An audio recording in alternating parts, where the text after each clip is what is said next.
Fala, turma, bom dia, bom dia, bom dia a todos e a todas, queridos aluninhos e aluninhas, como estamos hoje?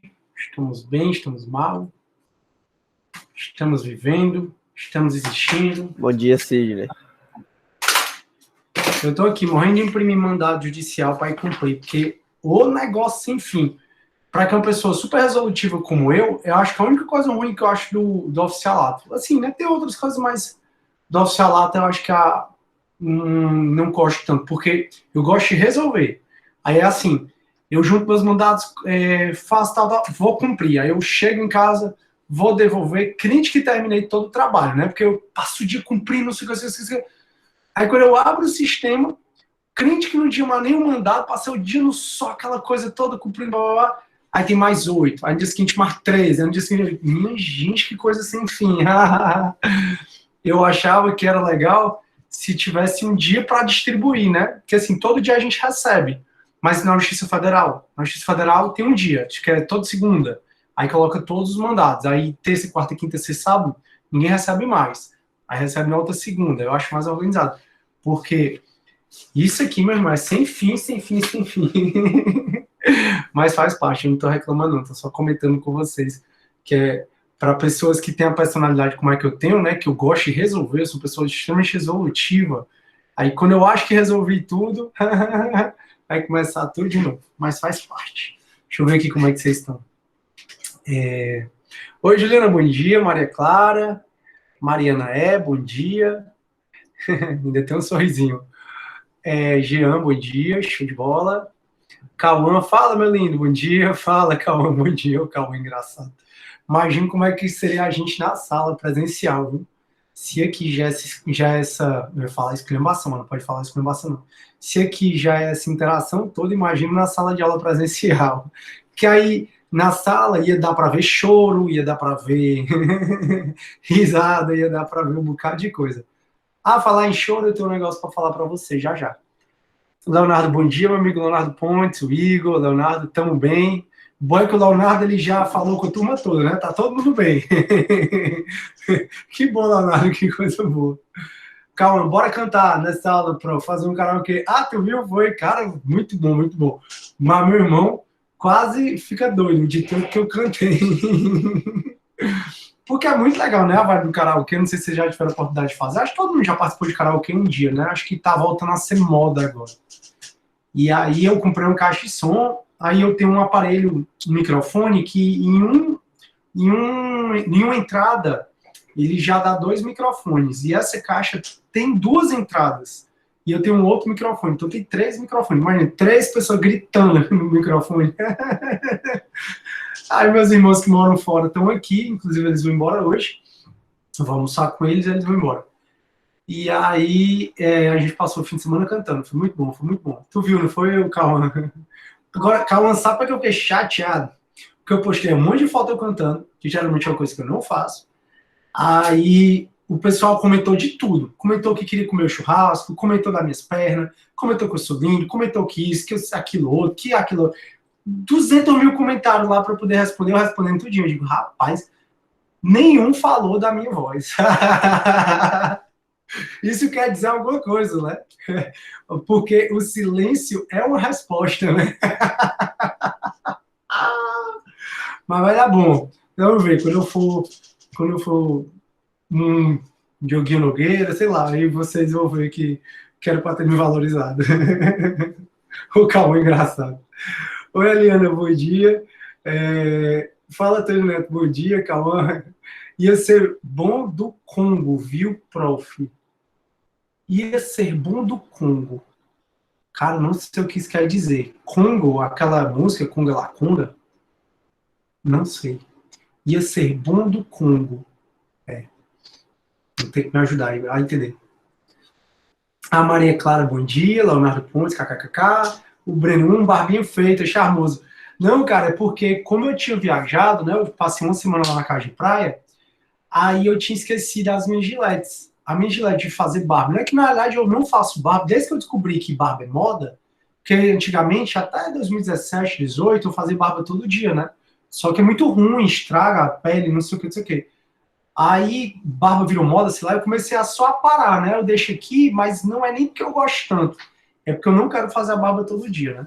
Exatamente para não ficar irritando a pele. Aí eu viajei, né? Fui para Parajuru, esqueci o barbeador lá. Quando eu cheguei, aqui em Fortaleza, aí quando eu cheguei aqui em Fortaleza, rapaz, a barba tava uma confusão.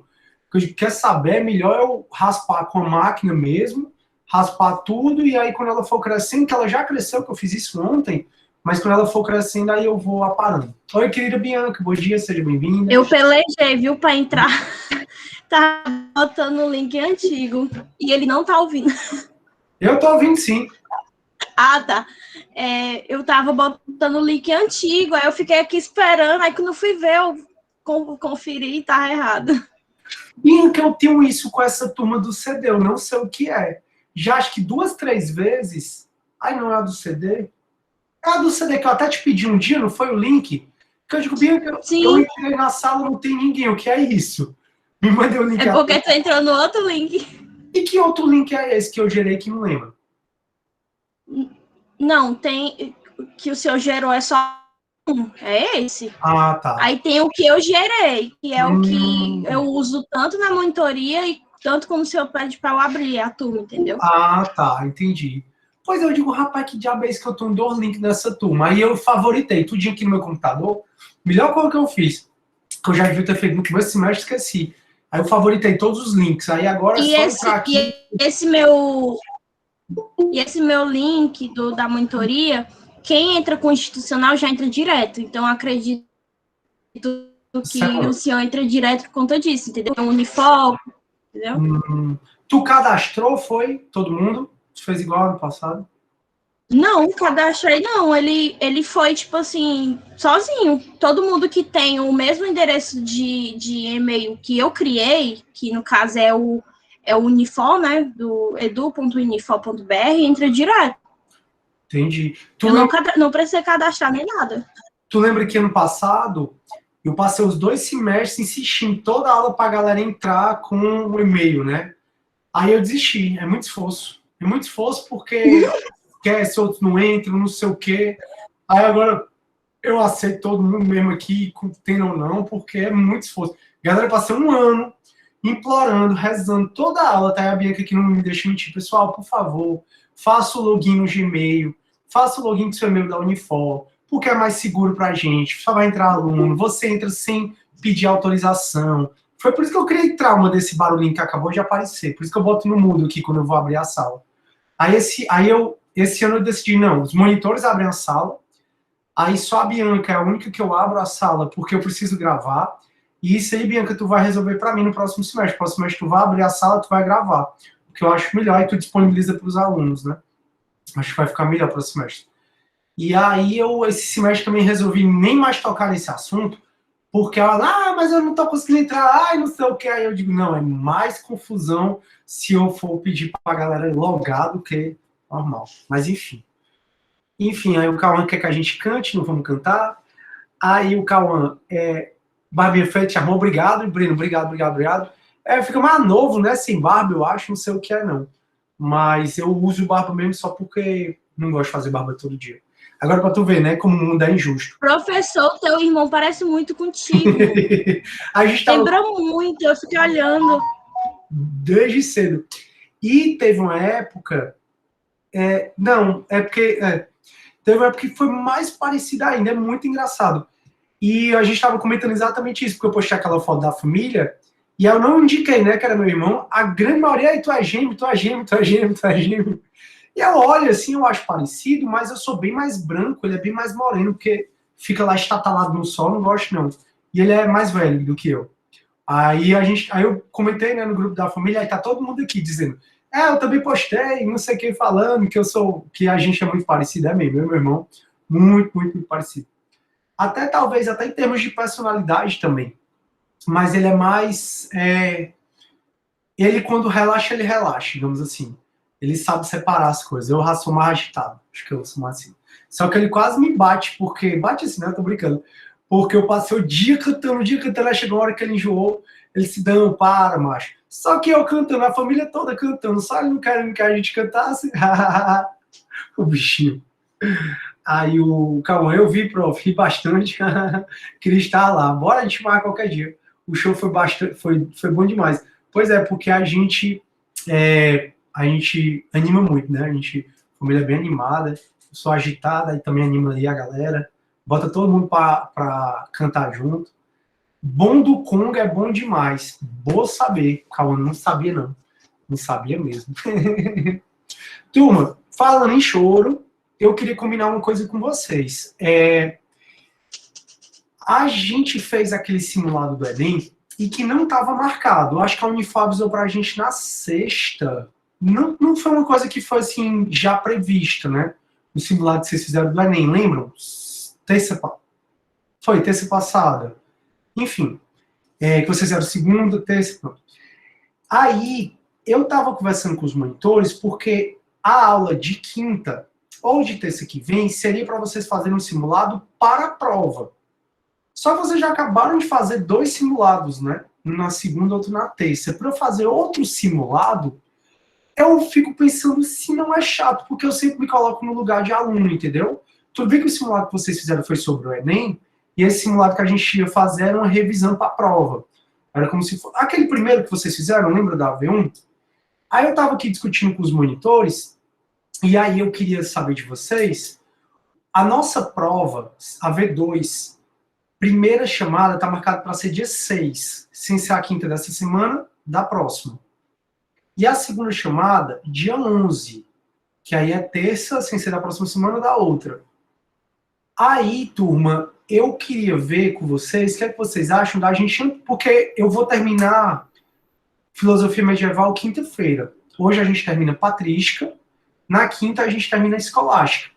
Aí sobraria uma aula, antes da prova, que seria a aula desse simulado. Então, como é que eu tinha organizado com os monitores, até pra gente, quando a gente tinha feito a nossa reunião?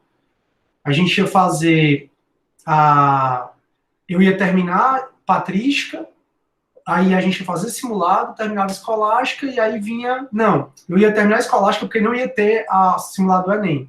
Então, eu ia terminar a Escolástica, aí ia ter o simulado e ia ter a prova. Só que eu não acho que é bacana a gente fazer simulado mais, porque vocês já fizeram 2, acho que fica chato, né? Perder outra aula para fazer simulado. E também, se a gente não antecipar a prova, na aula de terça, eu vou começar a filosofia moderna.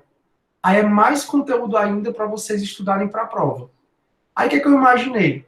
A gente antecipa a prova do dia 11 para o dia 4, então a prova fica 4 e 6, 6 já seria. Dia 11 eu entrego a prova para vocês, e dia 13 eu começo filosofia moderna. Eu acho melhor do que começar a filosofia moderna, vocês irem para a prova, aí a gente ter a correção de prova e voltar de filosofia moderna. Tá dando para entender, turma? Para resumir, o que eu queria saber de vocês é se alguém se opõe em eu antecipar a primeira chamada para o dia 4 e a segunda, dia 6. Dia 6 já teria prova mesmo. O que a gente está discutindo agora é a aula do dia 11, antecipar para o dia 4. Fica todo mundo ok? Alguém se opõe? Aí a matéria da prova é cumulativa e até filosofia medieval. Se a gente não antecipar, a matéria vai até filosofia moderna. A mudança, pronto, a V2, isso aí, Breno, seria dia 4 e dia 6. Dia 6 já tem prova. Então, o que a gente está discutindo aqui é a prova do dia 11 e para o dia 4. Alguém se opõe, turma? Aí tem um detalhe, tá? Só para vocês também pensarem. A primeira chamada tem um ponto extra. Então, quem fizer prova dia 4 vai ter um ponto extra. Quem fizer prova dia 6 não tem ponto extra, que é a segunda chamada. Isso, Breno, primeira chamada dia 4 com um ponto extra, segunda chamada dia 6 sem ponto extra. Sem ponto extra porque acaba que a segunda chamada você tem mais tempo para estudar. Agora a prova, as duas estão no mesmo nível, seria até filosofia medieval, e aí a primeira chamada seriam 11 questões, e a segunda chamada 10 questões. Porque na V1 eu botei questões demais, eu fiquei com pena de vocês, eu botei uns 16 questões, não foi? Eu disse, não, galera, na próxima eu vou botar menos questões. Fica bom? Alguém se opõe? Não, né? Beleza. Então, turma, se alguém se opor, não tem problema, não. Tranquilo. Show. Obrigado aí pelo feedback, turma. E, Professor, pode falar, Niquinha. só para eu falar que a gente vai ter o GED de revisão, viu? A gente já está marcando, vai ser no sábado e na segunda. Mas a gente vai ver direitinho horário, essas coisas. Assim que tiver tudo certo, eu mando no grupo. Certo? Só isso. Não, Maria Eduarda, vai ter filosofia medieval. Não vai ter filosofia moderna, que é a próxima. Aí a ideia qual é? 4 primeira chamada, 6 segunda chamada, 11 eu entrego a prova, 13 eu inicio filosofia moderna. Entendeu? Então a prova, Maria Eduarda, e para todo mundo, unidade 1, 2 e 3. Deu para entender, Maria Eduarda? Show. Aí o Breno, prof, quantas questões o senhor planeja e qual conteúdo cobrar mais ou menos vai ser surpresa? Não, Breno, é isso mesmo, eu já estou falando. Quantas questões? Quero fazer 11 questões na primeira chamada, porque uma vai ser extra, e 10 questões na segunda chamada. Quero fazer só prova objetiva, sempre para vocês não precisarem escrever nada. E o conteúdo da unidade 1, unidade 2 e unidade 3. Tudo bem? Tranquilo, né? Bianquinha, por favor, faz uma mensagem em letras garrafais. Não letras garrafais não, porque parece que você está gritando, né? Quando a gente bota... não, pelo amor de Deus. Queridos alunos, lindos, maravilhosos, conforme combinado em sala, o Breno já está até sugerindo, boa, Breno, mudar o nome do grupo. Prova dia 4 e 6. Coloca para mim, Bianquinha, aí me manda também, que aí eu vou mandar para o torpedo. Chamados alunos, conforme combinado em sala, a primeira chamada, dia 4, segunda, dia 6. Primeira chamada tem um ponto extra, segunda chamada não. Unidades 1, 2, 3 e 11 caixões a primeira. Essas caixões não precisa botar, não. Conteúdo, unidade 1, 2 e 3. Prova dia 4, conteúdo 1, 2 e 3. Isso. E a prova do dia 4 é a primeira chamada, com 11 caixões, um é extra. Segunda chamada, dia 6, com 10 questões, valendo de 0 a 10, tudo. Tranquilo? Tranquilo? Tranquilo? Beleza. Então, turma, valeu aí. Eu acho que é melhor, porque vai ficar sem sentido eu fazer um simulado com vocês. Vocês já fizeram 2 do Enem, fazer um terceiro. Eu não vejo muito sentido, sabe? Fazer simulado do Enem. Do Enem, ó. Fazer mais um simulado para vocês. Eu achar mais uma aula com simulado. Se a gente não tivesse feito do Enem, aí eu faria. Mas como a gente fez o do Enem, eu acho que não precisa. E vai ter como revisão o JETS, então tá tranquilo. E aí a gente começa a filosofia moderna só depois da AV2. Aí na AV2 a gente fala da filosofia moderna, em especial dos contratualistas, e fala da filosofia contemporânea, e termina já o conteúdo em junho, tá todo mundo, ó, de férias. Em junho, sim, né? Em junho vocês vão fazer a primeira chamada, a segunda, entrega de prova, e aí a gente tá livre, acho que é dia 15 de junho, se eu não me engano. Beleza, beleza, beleza? Show. Então vamos lá, começar a nossa aulinha. Tá, turma? Prova, unidade 1, 2, 3. Primeira chamada dia 4, segunda chamada dia 6. Primeira chamada 11 questões, segunda chamada 10 questões. Fechou? Massa. Muito das questões os monitores elaboraram, então sugiro que compareçam ao GED. As questões são tal qual, alguma delas, que os monitores vão resolver no GED. Não esqueçam que se você for para o GED, 75%, você tem um ponto extra na AV3. O ponto extra da AV3 vai ser o comparecimento ao GED, tá? E se você for para 75% do GED, você tem direito a um certificado de atividade complementar, que todos vocês, para fazerem, para se formarem, vão precisar terminar a atividade complementar, qualquer curso que vocês se inscreverem, você vai precisar fazer a atividade complementar. Tranquilo, né, turma? Beleza, beleza, beleza? Massa. Turma, então, aí tá todo mundo bem, isso é muito bom, fico muito feliz que tá todo mundo bem. A gente está, turma, só para contextualizar, falando da filosofia medieval.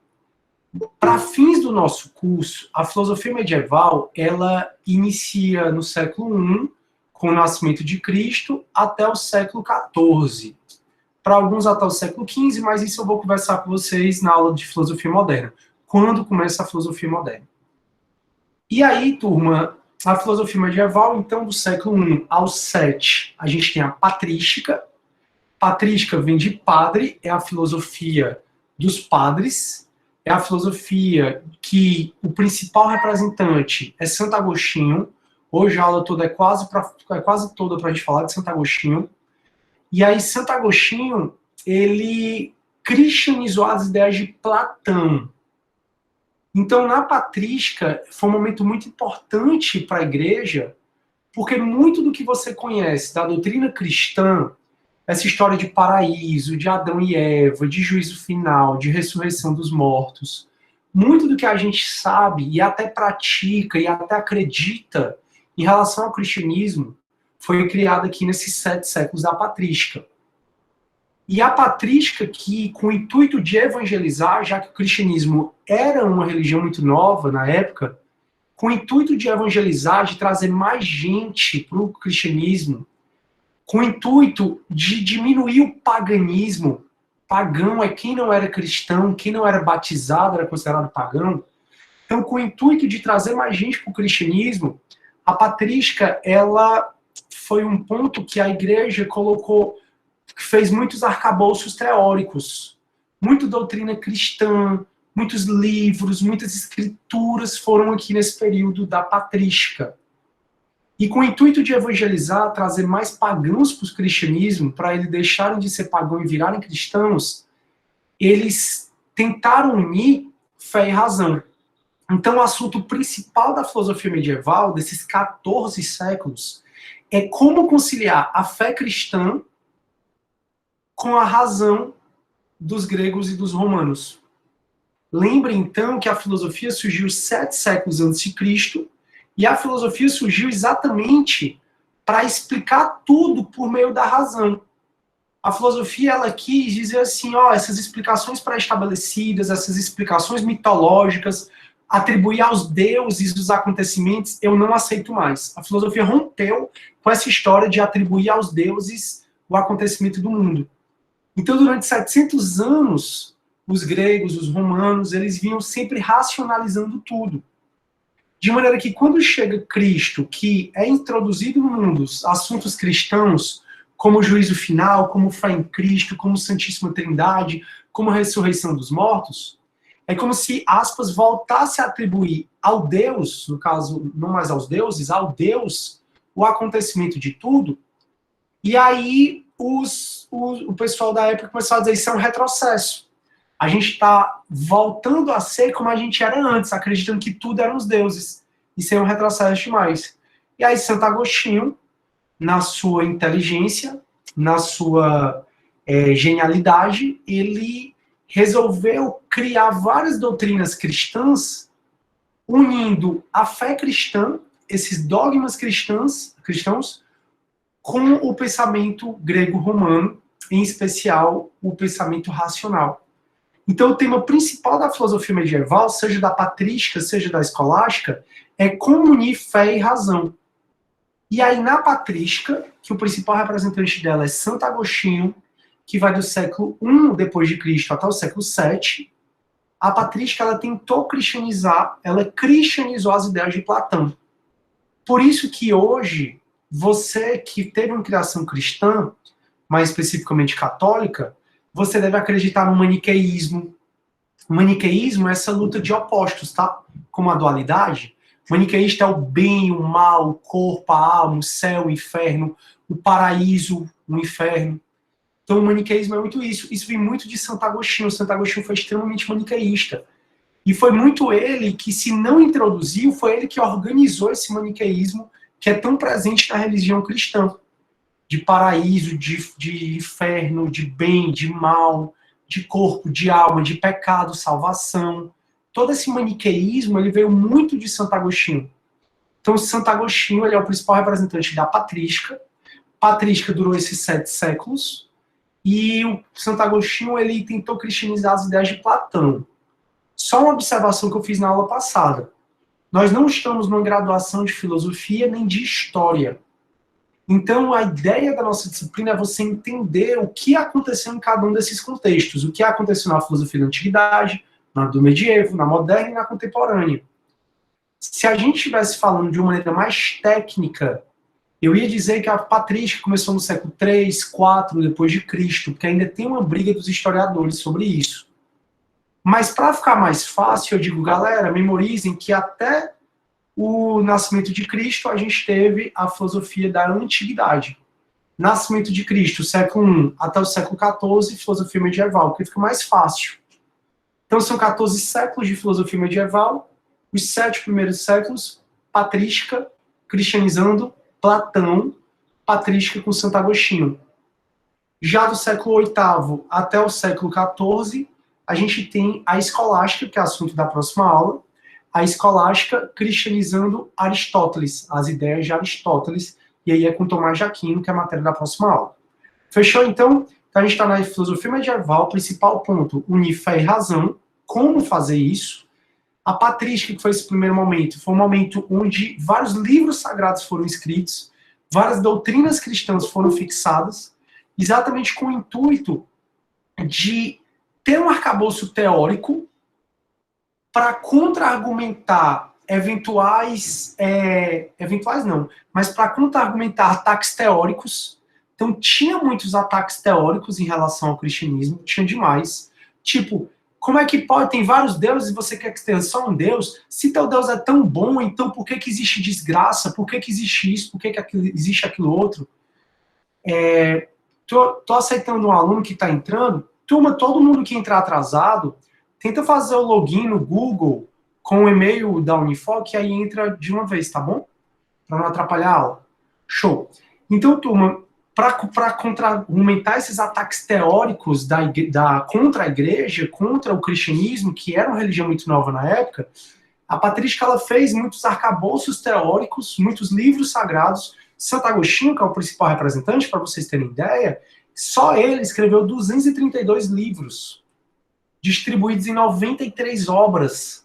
Então, 232 livros em 93 obras. Olha a quantidade de escritos que só Santo Agostinho fez. Então, muito do que a gente sabe dos cristãos, ou da doutrina cristã, e que a gente foi criado assim, já que nós somos um país predominantemente católico, vem da patrística.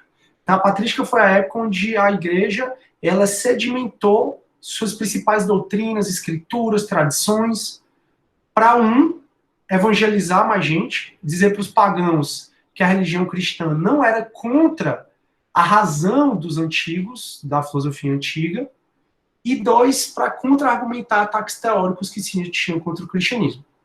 Então, eu vou começar a compartilhar minha tela, turma, errei aqui.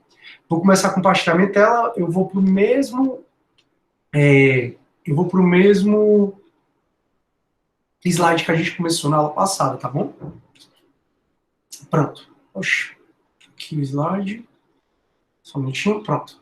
Esse, turma, então, é o slide que a gente começou na aula passada.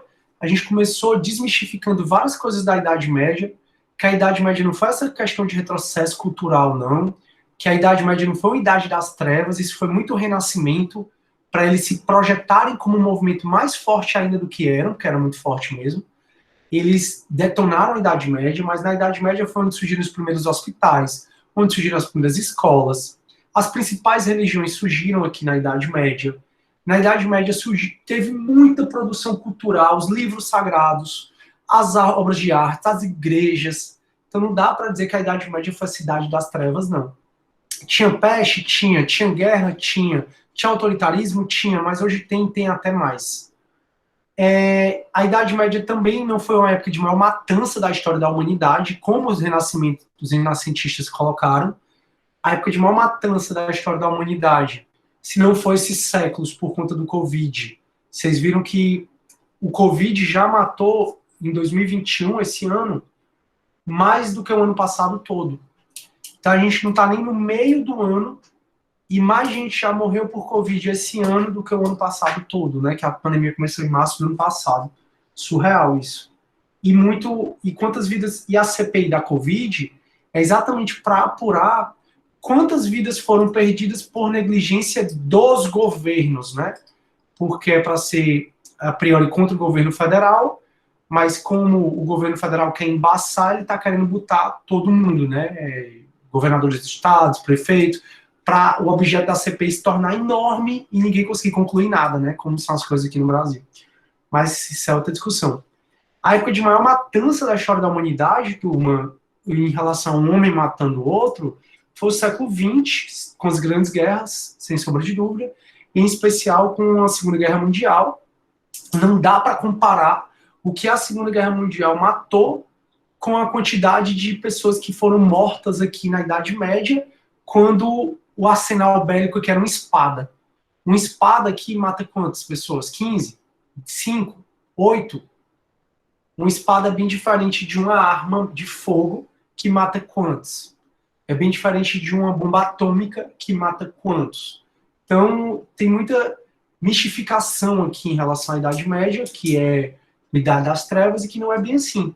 Mas também essa idade na idade do romantismo, da igreja, da donzela pura, bonita, maravilhosa, esperando o príncipe no alazão, o príncipe encantado, também não é romantização assim, não.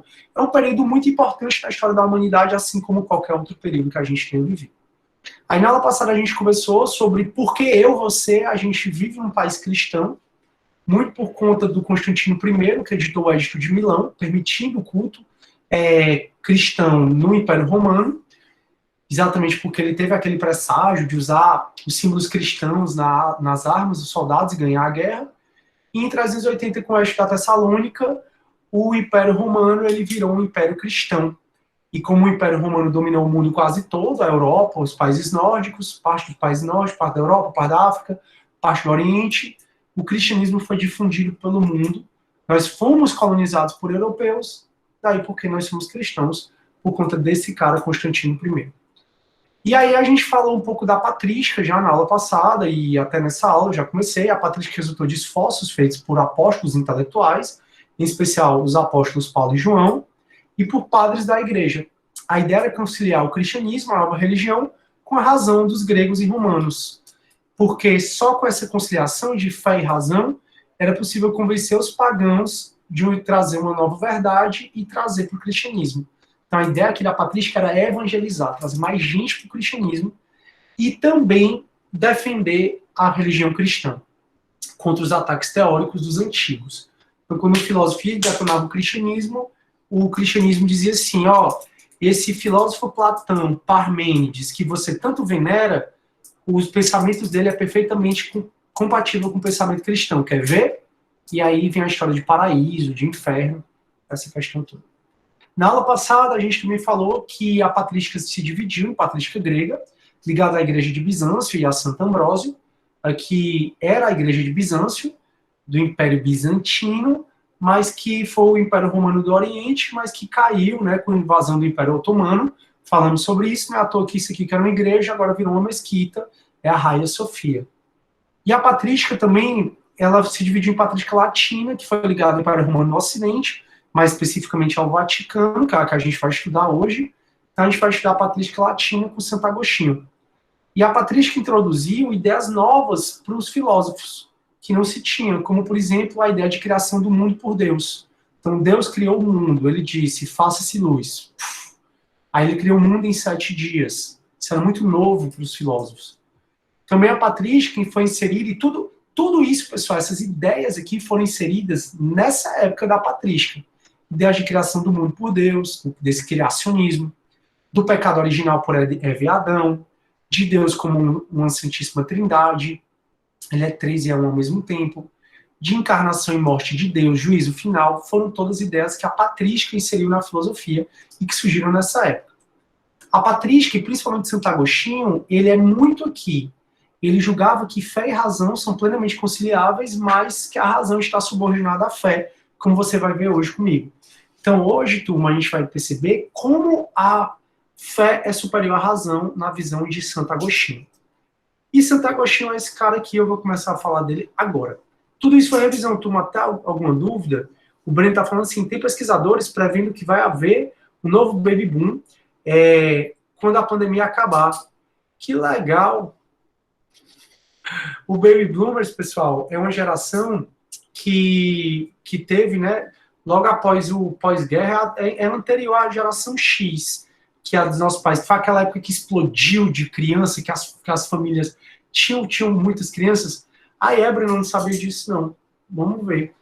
Para ser bem sincero, eu espero que não. De verdade, eu espero que não. Porque a humanidade já está. A gente, se nós somos muitos, mas não tanto se tiver outra explosão de seres humanos, né? A população está envelhecendo. A gente já está acabando com esse planeta. Avalie se vier mais seres humanos para cá. Se a população voltar a ser jovem. Eu juro que eu espero que não. Eu juro que, ou se vier uma geração que seja uma geração que possa respeitar mais o nosso planeta, pessoal. Surreal o que está acontecendo com o nosso planeta, o desrespeito que está acontecendo com o nosso planeta. Aí vocês, não sei se vocês viram, né, na cúpula lá climática, o nosso presidente morre de mentir, pessoal, isso é muito feio. Sabe, aí vai os jornais e coloca, ele falou isso, mas a verdade é aquela. Pai, se vê assim. Ai, ai. O Breno também para o povo que não para de... Vamos para frente. Então, turma de Santo Agostinho, eu até falei para vocês que eu sempre lembro, né, sem querer desrespeitá-lo, Deus me livre, mas eu sempre lembro da música do Asa de Águia, Eu Encontrei Jesus. Por quê? Porque ele foi o que criou uma das primeiras autobiografias conhecidas, foi ele. Tem até um livro chamado Confissões dele, é muito legal você ler. É bem legal você pegar um livro dele para ler, você aprende bem mais do que se ficar tanto tempo no Instagram. Opa! E ele mesmo se diz que até os 37 anos ele era muito ligado a esses desejos mundanos, a esses desejos do corpo. Como eu falei, o Santo Agostinho ele é maniqueísta, ele acredita na luta do bem e do mal. Então, para ele, tudo que vem do nosso corpo é ruim. Então, nosso desejo carnal pelo sexo, por comer demais, por dinheiro, tudo isso é ruim.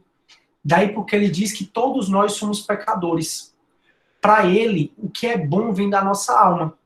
E a nossa alma, ela se utiliza do nosso corpo para buscar a redenção dos pecados. Então, quando a gente nasce, Deus nos deu o livre-arbítrio para que a nossa vontade seja criadora e seja livre. Então você, eu, todo mundo, nós somos livres para criar nossa vontade, para exercer a nossa vontade. O problema é que toda vontade do corpo é uma vontade que nos afasta de Deus. A origem do pecado vem exatamente nos desejos humanos. Lembrem que desejo humano ser ruim não é algo que de Santo Agostinho. Na verdade, esses filósofos da patrística pegaram muito emprestado dos filósofos da antiguidade. Lembram que a gente viu a história de que desejo é ruim? A gente viu isso quando a gente viu a ataraxia lá no helenismo, lembram? No helenismo a gente viu 4 escolas, das 4, 3 negam o desejo humano. E Santo Agostinho veio muito isso. Daí porque você olha para as organizações eclesiásticas, você olha para conventos, para monastérios, para essas instituições religiosas e vê que eles geralmente são muito simples. As freiras carmelitas, por exemplo, eles fazem voto de pobreza, eles renunciam, eles fazem o celibato. Exatamente porque busca pela riqueza, exatamente porque busca por satisfazer os desejos sexuais, busca por fazer os desejos de gula, né? Eu, por exemplo, pedi para variar um São Paulo. Toda vida que eu falo de Santo Agostinho, dessa coisa, eu lembro da São Paulo. Lá não tem mais a promoção de 1,5 kg, fiquei muito chateado, mas tem de 1,3 kg. Aí eu comprei, não tem mais. Domingo eu comi, fui dormir passando mal, tanto sorvete. Ontem eu comi, fui dormir passando mal, tanto sorvete, acabou. 1,3 kg de sorvete, não existe isso. Como eu estou me afastando de Deus, na visão de Santo Agostinho. Porque para ele, então, Deus nos deu o livre-arbítrio para que a gente possa criar e sentir nossa vontade. E a gente é livre para ir atrás dessa vontade do nosso corpo. Vontade de comer, vontade de fazer sexo, vontade de ter muito dinheiro, a avareza, a mesquinhez.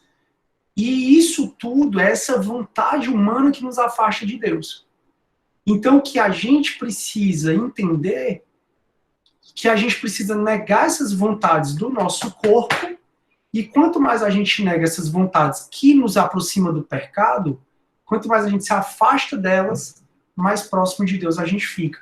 E é muito o que é isso. Então, nossa alma está usando o nosso corpo para tentar se aproximar o máximo possível de Deus. É muito o que ele pensa. Nós somos essencialmente pecadores. O corpo é pecador. E aí você precisa se afastar desse pecado. Como? Se afastar das suas vontades, as vontades do seu corpo, e buscar a Deus. Só se você fizer isso, quando sua alma se libertar do seu corpo, é que você vai chegar ao paraíso. E o paraíso, para ele criou o conceito de paraíso, nada mais, nada menos pegando a ideia de quem? De Platão, que falava do mundo das ideias, onde para Platão a gente deveria sair, olha como isso é platonismo puro, para Platão a gente deveria sair desse mundo sensível dos sentidos, que é o mundo que a gente está dentro da Matrix, tudo isso aqui é ilusão, e para Platão a gente deveria sair dessa caverna e alcançar a luz, alcançar o mundo inteligível, o mundo das ideias, o mundo onde nada muda. Santo Agostinho pega essas ideias de Platão e diz, você deve sair desse mundo aqui da gente, que é um mundo de pecado, para buscar a salvação, e essa salvação a gente vai ter quando a gente morrer, se a gente for um bom cristão. Daí o que é que você pensa? Quando você morrer, sua alma vai igual a você para a porta do céu, onde São Pedro vai lhe esperar, vai deixar você entrar e você vai entrar no paraíso, onde não tem tempo, onde nada muda, todo mundo é feliz, todo mundo ama a Deus incondicionalmente lá. Ou seja, essa doutrina cristã, ela é puramente inspirada nas ideias de Platão, graças à patrística, onde Santo Agostinho ele resolveu cristianizar as ideias de Platão. Legal, né? Tá dando para entender, turma? Isso, ou Maria Eduarda, é o livre-arbítrio que justifica a maldade do mundo. Então, por que existe o mal? O mal existe quando Deus não está. E quando é que Deus não está? Quando a gente se afasta dele, querendo satisfazer as vontades do nosso corpo. Então, para ele, tudo que vem do nosso corpo é ruim. O que é bom é o que vem da alma. Então, a gente precisa controlar a vontade do nosso corpo para se aproximar de Deus. Daí porque, turma, o sexo para a igreja só pode ser um sexo para procriar. A gente não deve fazer sexo por prazer, porque sexo por prazer é se afastar de Deus. Isso é doutrina cristã. Então, a doutrina cristã, ela, por exemplo, é contra a homossexualidade, por quê? Porque 2 homens ou 2 mulheres fazendo sexo não vai procriar. Muitas vezes a igreja é contra o uso de camisinha, por quê? Porque a camisinha é o sexo por prazer. E você ir atrás de satisfazer a vontade do seu corpo é onde origina o pecado, é onde você se afasta de Deus, e você se afastando de Deus é onde tem a maldade do mundo. Muito doido, né? Muito doido assim, né? É muito lógico. Doido que eu digo é mais uma forma de dizer.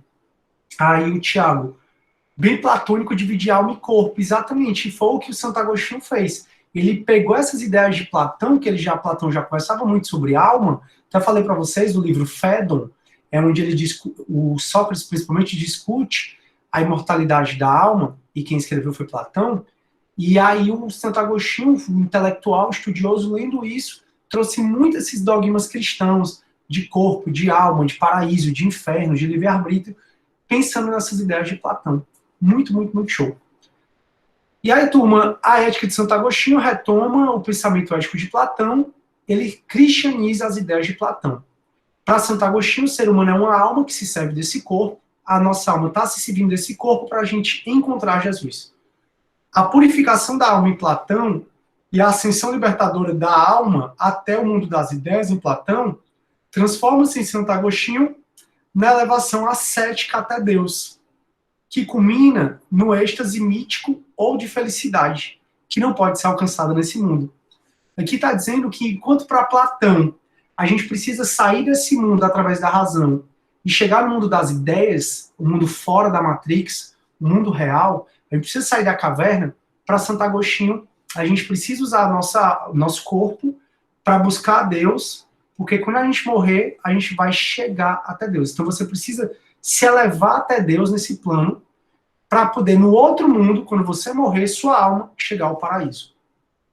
A vontade para ele, né, essa vontade do nosso corpo, ela é livre e criadora. É o tal do livre-arbítrio. Nós somos livres e para criar e exercer a nossa vontade. E é nessa vontade que tem raízes a possibilidade do ser humano de se afastar de Deus. Ou seja, se afastar de Deus é se aproximar do mal. A essência do pecado é a vontade humana. Isso explica por que que os eclesiásticos fazem voto de pobreza, fazem voto de celibato, porque é se afastar dos desejos do corpo, da alma. Nem parece, né? Tantos e tantos escândalos que se tem de padres, de eclesiásticos em relação a principalmente menores, né? E o único responsável é o próprio arbítrio da vontade humana.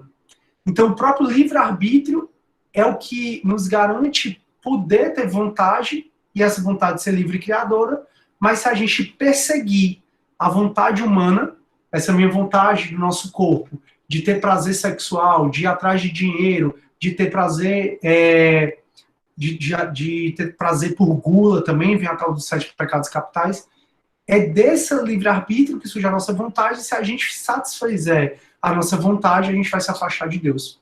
É o livre-arbítrio que nos faz ou chegar próximo a Deus, através da renúncia da vontade do corpo e da alma, do corpo principalmente, ou se afastar de Deus, se a gente for atrás de beber, aí você já sabe.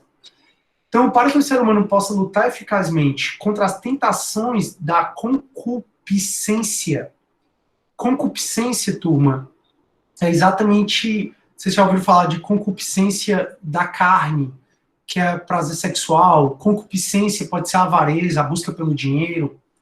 Então, para que o ser humano possa lutar eficazmente contra essas tentações dos prazeres da carne, do dinheiro, da gula, é necessária a graça. Sem a graça, o livre-arbítrio ele consegue distinguir o que é certo ou errado. Mas sem a graça, o livre-arbítrio faz com que a gente vá atrás de satisfazer essas vontades do nosso corpo. E satisfazendo as vontades do nosso corpo, comendo 1,5 kg de São Paulo, nos afasta de Deus. Ficando com todo mundo, pegando todo mundo, nos afasta de Deus. E aí, galera, o que vocês têm para comentar sobre isso? Nada? A graça, Breno, seria Deus, a graça divina, entendeu? A gente tem que buscar a graça, tem que buscar Deus. Como é que a gente busca a Deus? Seguindo os mandamentos da Igreja Católica, pagando o dízimo, a gente indo para a igreja aos domingos, reservando o domingo, sendo um bom cristão, não cobiçando a mulher do outro, tá entendendo, ô Breno? Então, a gente tem que buscar a graça divina, porque para ele, o nosso livre-arbítrio, ele consegue distinguir o que é bem e o que é mal, mas a gente precisa se ligar a Deus para não cair na tentação do corpo. Então, eu consigo distinguir que comer 1,5 kg de São Paulo, não é muito mais esse exemplo, comer 1,5 kg de São Paulo é ruim para mim. Só que mesmo assim eu vou lá e me satisfaço, fico passando mal depois. Por quê? Porque eu estou me afastando de Deus na visão de Santo Agostinho. Na visão de Santo Agostinho é para eu olhar 1,5 kg de São Paulo. Beleza, meu corpo quer, mas minha alma não. Seguirei temente a Deus. Tá entendendo? É isso, é buscar a graça. Buscar a graça divina, ser um bom cristão. Aí a Maria Clara, algo que não consigo entender é como Deus seria onipotente, sendo que sobre a decisão das pessoas ele não teria esse poder, que seria livre-arbítrio. Maria Clara, na verdade, o livre-arbítrio é uma decisão de Deus. Ele é tão onipotente que ele nos deu isso como uma oportunidade para a gente buscar a redenção dos pecados. Lembrem que aqui na Idade Média, o homem deixa de ser o centro das discussões, e o homem na Idade Média é visto como um pecador, atrás da redenção divina, da redenção dos pecados. Então Deus, para saber se a gente merece mesmo o paraíso, é como se ele tivesse nos dado esse corpo, nossa alma está usando esse corpo, para esse corpo ser o caminho que nos leva até Deus. Como? Sendo um bom cristão nessa vida, quando a gente morrer, certamente o bom cristão, na doutrina cristã, na doutrina católica, que é um dos ramos do cristianismo, a gente conseguir chegar até Deus. Então Deus, ele é onipotente, e por ele ser onipotente, ele nos deu o livre-arbítrio, para ver se a gente consegue, através desse mundo, chegar até ele, para ver se a gente merece mesmo o paraíso. Porque se não merecer o paraíso, bem-vindo ao inferno. Ô, comédia. Vai dar certo. Pessoal, eu tô rindo assim, certo? É porque eu sou uma pessoa engraçada, não é porque eu tô desrespeitando nada não, viu? Pelo amor de Deus. Eu não quero desrespeitar a fé e crença de ninguém. Aí, Espero que você tenha entendido, Maria Clara, ou então pelo menos tenha acendido pelo menos a luzinha. Ao Ricardo, se pararmos para pensar, professor, a religião impede que os impulsos mais primitivos do ser humano aflorem. Perfeito, perfeito, Ricardo. Claro que tem as exceções, como também outros instrumentos de controle social. Mas acredito que se não existe a religião, boa parte dos seres humanos se comportaria como animal em relação aos desejos. Com certeza. E, Ricardo, eu não lembro se eu disse isso para vocês, mas não custa repetir se eu tiver dito. Cara, quando você for para a prática, que tiver uma familiaridade maior com os presídios, aí é onde você vê o poder que a religião tem. É surreal o que a religião consegue fazer ao transformar uma pessoa. E, pessoal, isso não é uma crítica, não. Pelo contrário. A LEP, por exemplo, a Lei de Execução Penal, ela prevê 5 tipos de ressocialização do preso, né, de coisas que ressocializam o preso. Uma delas é o trabalho, outra é assistência social, outra é a religião. Cara, quem mais ressocializa as pessoas, quem mais tira as pessoas da bandidagem, da criminalidade, quem mais tira as pessoas da droga, é a religião. O poder que a religião tem é surreal. Então, realmente, a religião, ela tem essa questão de fazer com que a gente reprima nossos impulsos mais primitivos. E ela tem um papel muito importante. Eu acho, na verdade, como que esse mundo da gente é tão turbulento que a gente precisa da religião. Nem que seja a sua. Nem que seja a que você criou porque você acha que é correto. Não estou dizendo que você tem que ser Jesus Cristo e evangelizar, não, certo? Eu mesmo sou uma pessoa que eu tive uma criação extremamente cristã. Sempre estudei em colégio cristão, em colégio católico, jesuíta. Estudei no Santo Inácio, estudei no Marista. Então, eu sempre estudei nesses colégios onde tinha uma educação religiosa muito forte. Mas se você me perguntar, você é católico? Hoje eu já sou mais reticente em responder essa pergunta. Eu digo assim, eu tenho a minha religião. Eu rezo todo dia, eu rezo Pai Nosso, rezo Ave Maria, converso com Deus, sou monoteísta. Mas eu converso muito, racionalizo muito do meu ponto de vista. Se, por exemplo, a criação dos santos por parte dos cristãos não seria uma forma de ser politeísta, entendeu? Já que a gente reza tanto para santos, será que não é um politeísmo meio que velado? E aí tem certas coisas da própria cristianismo do catolicismo que eu mesmo não concordo. E aí eu não luto comigo mesmo para dizer assim, eu tenho que aceitar a doutrina cristã, católica incondicionalmente. Não. Eu aceito uma parte, mas outra parte eu aceito da doutrina espírita, da outra parte eu aceito uma coisa que eu mesmo criei, e aí vai. Então acho que é muito isso. Então acho que a religião é muito importante para todo mundo. Principalmente em momentos de muita turbulência, como que a humanidade está vivendo, né? Está chegando aí em 400 mil mortos. Então, olha como isso afeta, né, a cabeça de todo mundo. E a religião é um ótimo barco que te protege nessa turbulência. Então, eu concordo, Ricardo. Eu achei brilhante seu comentário. Entendeu? Breno, show. A Maria Eduarda. Se ele quiser, ele interfere, mas ele escolhe não interferir. Isso, Maria Eduarda, exatamente. Ele é tão impotente, se ele quiser, ele poderia interferir. Mas ele, não, deixa eu dar uma chance para a humanidade. Eu não sei se vocês já tiveram a oportunidade de comparar o Deus do Antigo Testamento com o Deus do Novo Testamento. O Deus do Antigo Testamento matava a humanidade, destruiu Gomorra, Sodoma e Gomorra, na verdade. Ele trouxe o dilúvio, fez... Já o Deus do Novo Testamento é um novo Deus, é um Deus mais bondoso, mais misericordioso, que acredita na humanidade. Então tem muito isso. Ele acreditar na gente, que a gente aqui, nessa vida, vai conseguir seguir os preceitos cristãos, a doutrina cristã, para quando a gente morrer, a gente alcançar a vida eterna, o paraíso, né? Isso é muito platonismo, demais. Show, que bom, Maria Clara conseguir entender. Aí o Breno, prof, se Deus criou tudo e todos, ao criar o bem, não criaria o mal? Já a gente chega nessa parte, Breno. Me aguarda um pouquinho que já a gente começa a falar o que é o mal para Santo Agostinho. Chego já lá. Aí, Maria Clara, obrigado, finalmente entendi o show. A religião é sempre bom a gente estar pensando, maturando, racionalizando e ver o que faz bem pra gente, né? O que eu acho que é mais importante é você se sentir confortável dentro daquela religião. Ou dentro daquela doutrina que você segue, que é de outro, enfim. O mais importante é a gente se sentir confortável naquilo. Ainda que seja a sua vontade de não ter religião. Um dos meus melhores amigos, por exemplo, ele disse que ele estudou comigo desde que a gente tinha 5 anos de idade. E hoje ele diz, ele não tem religião. Eu digo, e tu nem reza? Não, não rezo. Pois é, por isso que tu é todo cheio de problema aí. Não porque Deus vai ajudar ele a resolver os problemas, até porque Deus nos deu o livre-arbítrio para a gente resolver os problemas.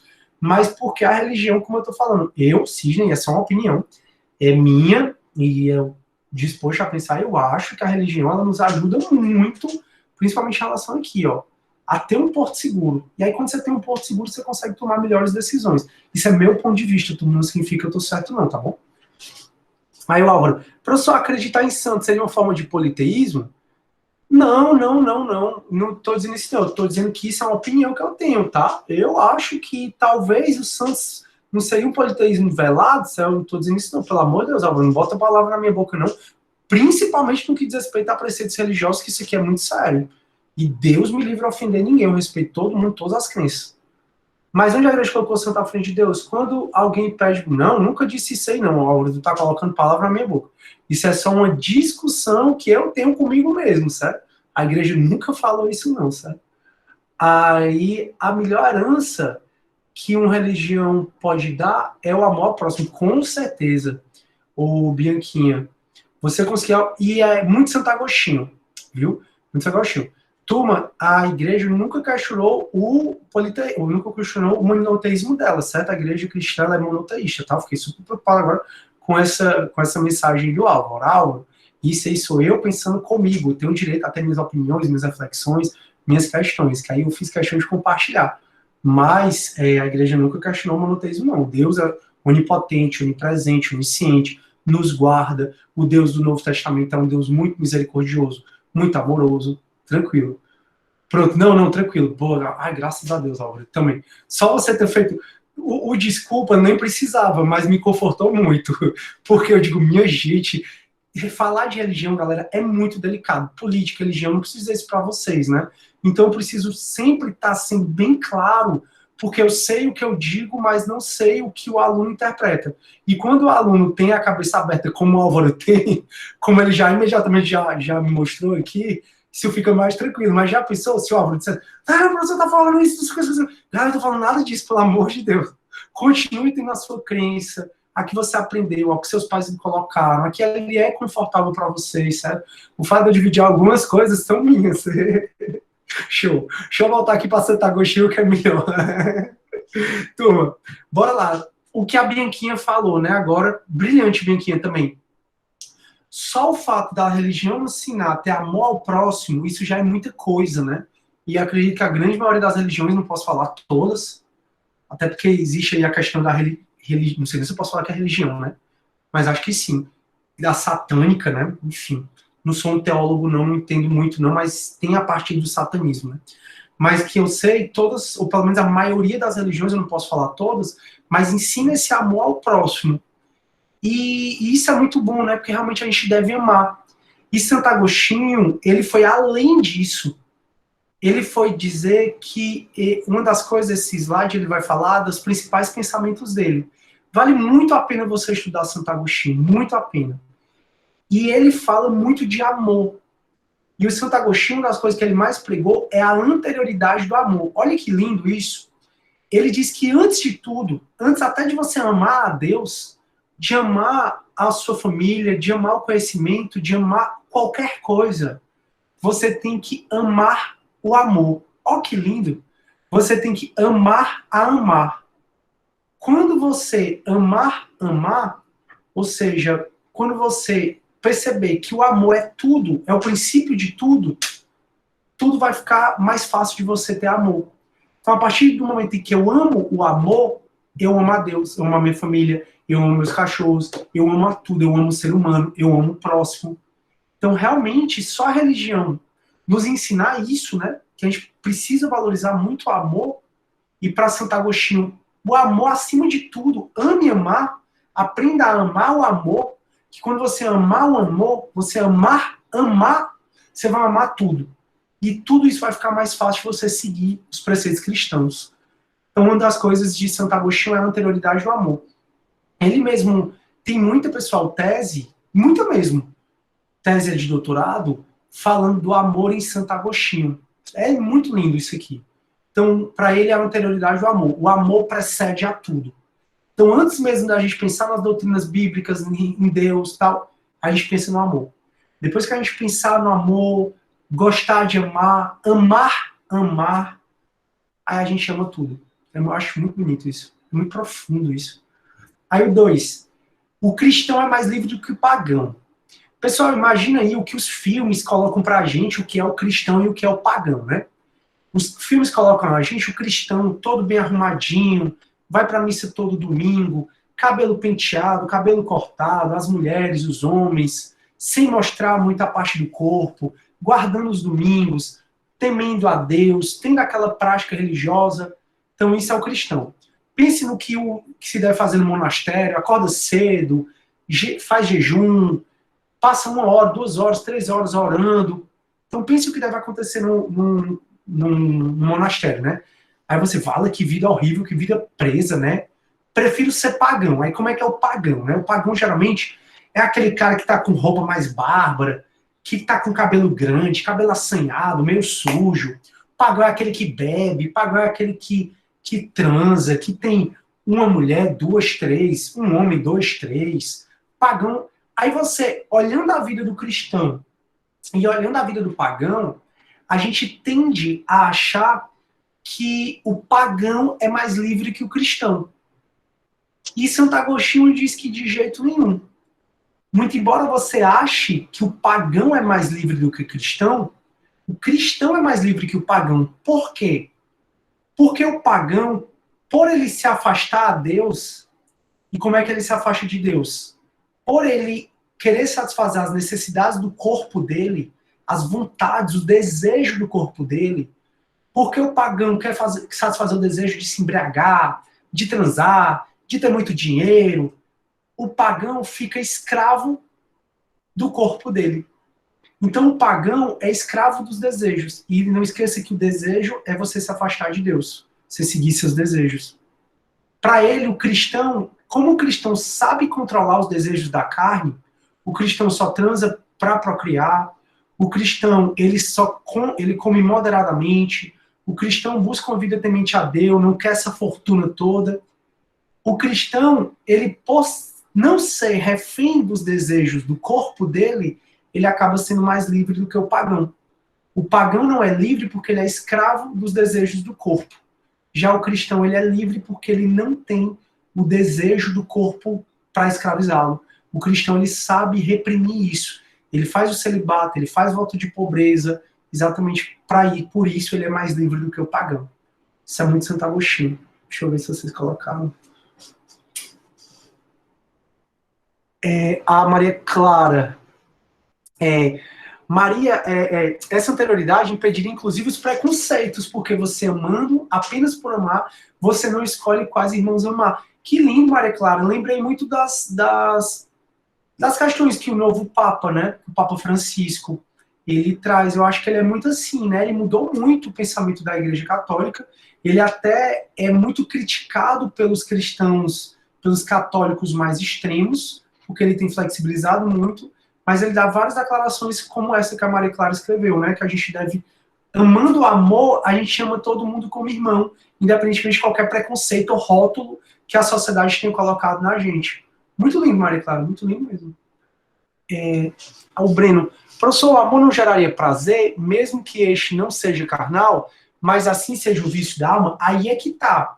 Tem que saber diferenciar, Breno, o amor do prazer do amor a esse amor mais fraternal, mais sublime, mais puro. Não amor carnal. Porque, não esqueça, para Santo Agostinho, nós somos pecadores. E o que vem de corpo é pecado. Então, quando o amor ele se traveste de corpo, é onde se afasta de Deus. É o amor mais puro, mais sublime. O amor mais romantizado mesmo, mas sim a história da carne. O Breno é filósofo, é mesmo. O Breno tem muita intervenção bacana. Breno, Santo Agostinho, em seu livro Contra Acadêmicos, legal, Álvaro, ele explica que a igreja condena os prazeres vulgares e desumanos e diz que a igreja permite o prazer sóbrio, que é bem aquela questão moderada. Show. Show, show, show. Então, o desejo, mesmo que não concretizado, não seria pecado? Aí é que tá. Aí é que tá que ponto da doutrina cristã a gente está falando. Porque realmente, principalmente quando foi escolástica, que aí é onde a gente tem a Igreja Católica mais forte, a Igreja Católica já com muitos seguidores, com muitos adeptos, onde ela vai fazer a Santa Inquisição, aí ela condena até o desejo, né?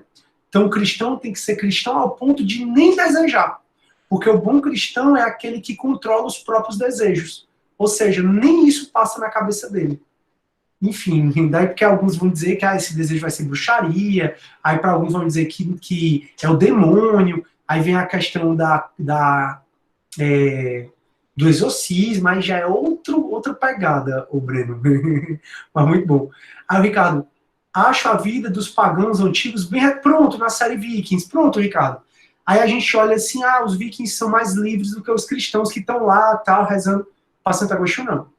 Para Santo Agostinho, o cristão é bem mais livre do que o pagão, exatamente porque o pagão ele é refém desses desejos da carne e o cristão ele não se deixa ser refém deles. Ele chegava, Breno, ele chegava a se mutilar por conta do desejo, mas aí já é outra pegada, aí é um caminho tanto delicado para a gente entrar aí nessa discussão. É bom a gente ficar só aqui na filosofia medieval, porque a partir daí, Breno, eu acho que a gente está entrando na teologia, sabe? E aí teologia já é outro assunto, é mais delicado. É mais delicado assim, né? Eu não tenho propriedade para falar. Aí 3, turma. Para ele, a fé precede a razão. Isso é muito Santo Agostinho. São Tomás de Aquino, ele vai entender que a razão vem antes da fé. Mas para São Tomás de Aquino, a fé é mais importante que a razão. Beleza. Mas para São Tomás de Aquino, que a gente vai ver na próxima aula, São Tomás de Aquino, primeiro você vai entender e depois você vai crer. A gente vai falar isso na próxima aula. Para Santo Agostinho, é o contrário. Primeiro você tem que ter fé para depois você entender. Por isso que ele diz, a fé precede a razão. A fé vem antes da razão. Santo Agostinho, ele diz uma frase que eu acho que vai fazer vocês entenderem muito bem o que eu vou falar agora. Ele diz assim, os filósofos antigos, Sócrates, Platão, Aristóteles, Parmênides, Pitágoras, chegaram à porta do céu, mas nela não adentraram por orgulho racional. Em outras palavras, ele entende, os filósofos antigos é razão pura, né? Então, a filosofia da antiguidade é razão pura. Não tem esse negócio de, isso aqui aconteceu porque Deus quis, ou os deuses quiseram. Não tem isso na filosofia da antiguidade. A filosofia da antiguidade é razão pura. Só que para Santo Agostinho, a gente, antes de ter razão, precisa de fé. Os filósofos antigos não conseguiram entrar na porta do céu porque faltou fé para eles. E para Santo Agostinho, a razão sozinha é manca, não te leva a lugar nenhum.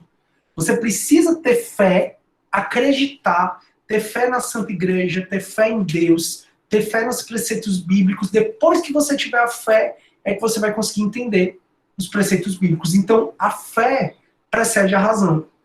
Então, quando você não conseguir entender algo, para Santo Agostinho, é como se para você tivesse faltando fé. Então, Santo Agostinho, por que agora a Covid matou quase 400 pessoas só no Brasil? Por que vários pais perderam seus filhos por conta da Covid? Que mal é esse? Deus escreve certo com linhas tortas. Eis o mistério da fé. Tenha fé em Deus, tenha fé que são os planos de Deus, que a gente não vai entender, mas que você vai entender depois, quando você tiver fé suficiente.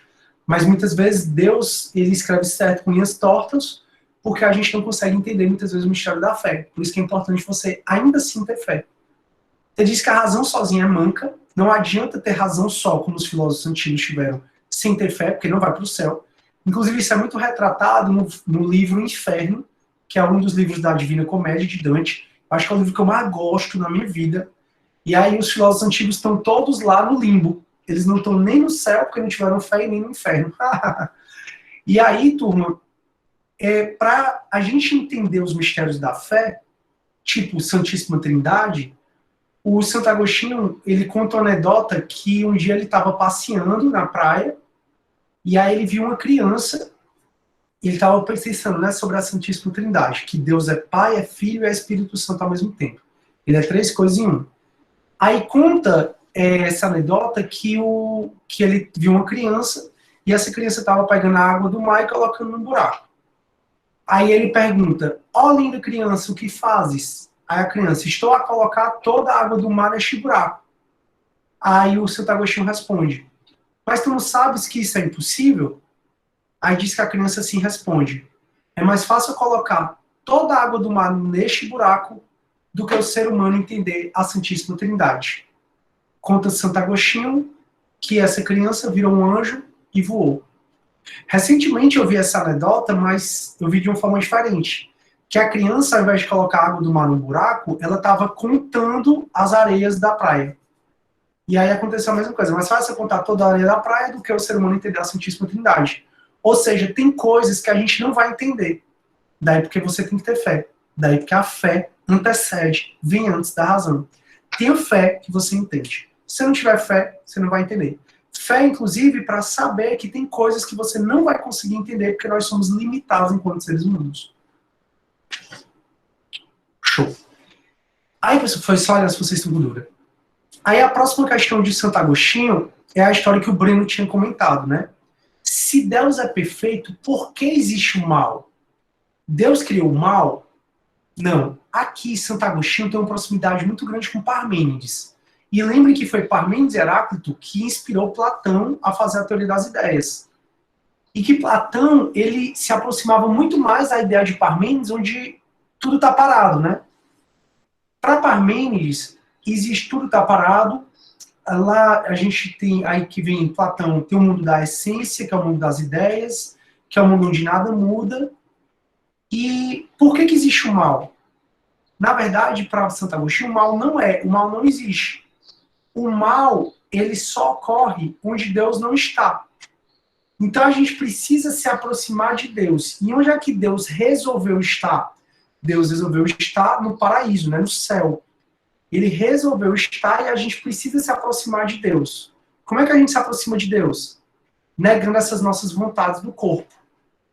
Se o mal acontece, é porque ou o ser humano ou a humanidade está se afastando de Deus. Então, para ele, o mal é onde Deus não está. O mal é a ausência de Deus. E como é que a gente se afasta de Deus? Pelo livre-arbítrio, pela livre e espontânea vontade? A gente se afasta de Deus quando a gente peca, e a gente peca, a origem dos pecados é principalmente ligada à vontade humana. Então, para ele, o mal não existe. O mal, ele está onde Deus não está. E Deus não está no local onde tem o mal. Alguém levantou a mão, foi? Foi eu, professor. Fala, naquele livro que você indicou do Mais Esperto que o Diabo, o próprio diabo fala isso, né? Que como ele consegue captar as pessoas para ele, que é justamente por meio dos desejos, por meio da vontade, vontade do corpo e tudo. Aí eu lembrei disso. Show, Henrique. Na verdade, o Henrique trouxe um cor muito legal. E o diabo fala isso, não é uma, duas, três. O livro, ele repete muito as mesmas ideias. Ele fala isso. Chegou uma hora, Henrique, eu tava lendo. Meu Deus, quantas vezes ele vai falar isso? É porque o entrevistador ele disse que perguntava muito para fixar bem na cabeça das pessoas, né? Justamente por isso. E aí, é exatamente o modo que o diabo aliena as pessoas. Cabeça alienada é o instrumento do diabo. As pessoas alienadas são o instrumento do diabo, que é a maioria. É 95%, Henrique, que ele fala que as pessoas... Acho que é 98%. Acho que é 98%, não 98% sei. Das pessoas alienadas. E qual é o principal instrumento do diabo, de acordo com esse livro? É exatamente essa questão do desejo, que é o que a igreja é contra, que o helenismo foi contra, e vai. Aí, prof, mas se a perfeição de Deus alcança a onipresença, então Deus não estaria em todos os lugares de maneira perfeita.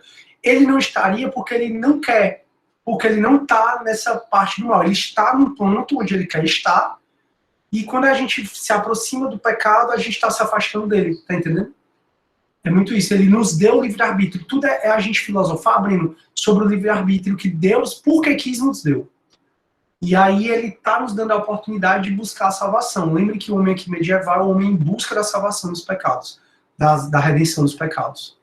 Mas qual a relação disso com o Parmênides? Só tudo, Maria Eduarda, porque para Parmênides, onde o mundo está parado, seria onde Deus está. O mundo da gente aqui é onde Deus não está. E a gente precisa buscar a Deus. Aí o Ricardo...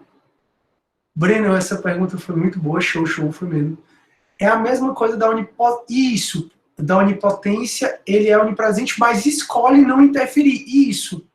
E é isso muito como o cristianismo explica a maldade, as desgraças humanas, que é por conta do livre-arbítrio, Deus está deixando a gente, está dando a chance para a nossa alma, para ver se a nossa alma consegue chegar à salvação. Como é que consegue chegar à salvação? Buscando a Deus. Como é que busca a Deus? Negando o pecado. Como é que busca o pecado? Como é que nega o pecado? Nega o pecado? Não satisfazendo nossas vontades carnais. Muito doido, né? Isso aqui precisa de mais reflexão, tá, turma? É bem legal vocês refletirem e terem as ideias próprias, tá? Peguem o que eu tô falando, vejam o que você concorda, não concorda, com base no que você já estudou sobre cristianismo e tal, e aí você vai construindo a sua teoria, e a que você se sentir mais confortável é a melhor coisa que acontece. Show! E aí, turma, finalmente, o que Deus fazia antes de criar o mundo. Aqui, o Santo Agostinho, ele dá um tapa na cara da humanidade. Ele diz, primeiro, o ser humano é muito limitado, porque a gente só consegue entender as coisas como se o tempo fosse linear. Então, por exemplo, a nossa cadeira. Eu começo dizendo, lá no século 7 a.C., até antes de Cristo nasce, até Jesus Cristo nascer, tem a filosofia da antiguidade. Aí depois, século 1 ao 15, filosofia do medieval. Aí depois, filosofia moderna, depois contemporânea. Ele diz que nós, seres humanos, somos muito limitados. E a gente acha que o tempo é linear, que o tempo corre para frente, né? A gente tem essa ideia de começo, meio e fim. E ele diz que o nosso Deus, ele não se subordina ao tempo. Porque, na verdade, quem criou o tempo foi Deus. Então, como é que Deus, que criou o tempo, como é que o Criador vai se subordinar à criatura? Então ele diz, olha, o tempo, dessa maneira como o ser humano entende linear para frente, Deus não se submete ao tempo. Deus sempre existiu. Mas como assim sempre existiu? Ele tem que ter tido uma origem. Você só está fazendo essa pergunta por conta da nossa limitação enquanto seres humanos, que queremos entender que tudo tem uma origem, mas Deus é um criador e ele não vai se subjugar à criatura que é o tempo. Então Deus não se subjuga ao tempo. A gente não entende porque a gente é limitado enquanto seres humanos, porque a gente quer entender que tudo tem começo, meio e fim. Muito doido, né? É muito legal, porque faz muito sentido, né? Se você pensar o que ele fala, né? Ele tem razão. É muito inteligente. Aí, turma, eu vou já ver se vocês estão com dúvida em relação a isso. Aqui na próxima aula a gente começa a escolástica, que aí é onde a Igreja Católica tá assim, já poderosa, fazendo inquisição, ungindo os reis, influenciando os estados. É muito legal. Desculpa, eu não entendi ainda a relação com Parmênides. Tudo isso que a gente está conversando muito é Parmênides. Por quê? Porque é Platão. Platão, ele pegou as ideias de Parmênides e de Heráclito e criou o mundo das ideias. Então, para Platão, o mundo das ideias é o mundo de Parmênides. E para Santo Agostinho, o paraíso, o céu, é o mundo de Parmênides, né? O que seria o mundo das ideias de Platão, que é o mundo de Parmênides. Então, é lá no paraíso, é no céu, que está Deus. E a partir do momento em que a gente se afasta de Deus, se afasta do paraíso, a gente está se afastando de Deus. Entendeu? É onde Deus está. Não precisa de desculpa não, Maria Eduarda, que eu não expliquei direito. Melhorou mais ou menos, né? Mais ou menos, né? Pensa assim, ó. A ideia de paraíso foi criada com base na ideia de Platão do mundo das ideias. E o mundo das ideias foi criado por Platão através das ideias de Parmênides. Então, se Parmênides é o mundo das ideias, e se o mundo das ideias é o paraíso, é o céu, significa que tem a ver com Parmênides. Ah, Ricardo, na cena final do filme O Advogado do Diabo tem uma conversa do Ken Reeves com o Al Pacino que é cheia dessas perguntas indigestas. Legal, Ricardo, faz tempo que eu assisti. Eu assisti já 2 vezes, mas eu tô assistindo de novo. Beleza. Turma bacana, né, aula de hoje? Eu gosto também, eu gosto muito, muito, muito, muito dessa aula. Então, muito obrigado pelas perguntas, pelas contribuições. Eu de verdade, adoro dar aula para vocês, porque vocês ficam filosofando comigo, ficam fazendo perguntas inteligentes, ficam trazendo contribuições muito boas para a aula. Obrigado de verdade, viu, turma? Então a gente se vê na quinta-feira. Não esqueça, prova terça que vem e quinta que vem, tá? Vou mandar um torpedo para vocês. Obrigado, turma. Eu vou deixar aqui de gravar. A gente se vê quinta.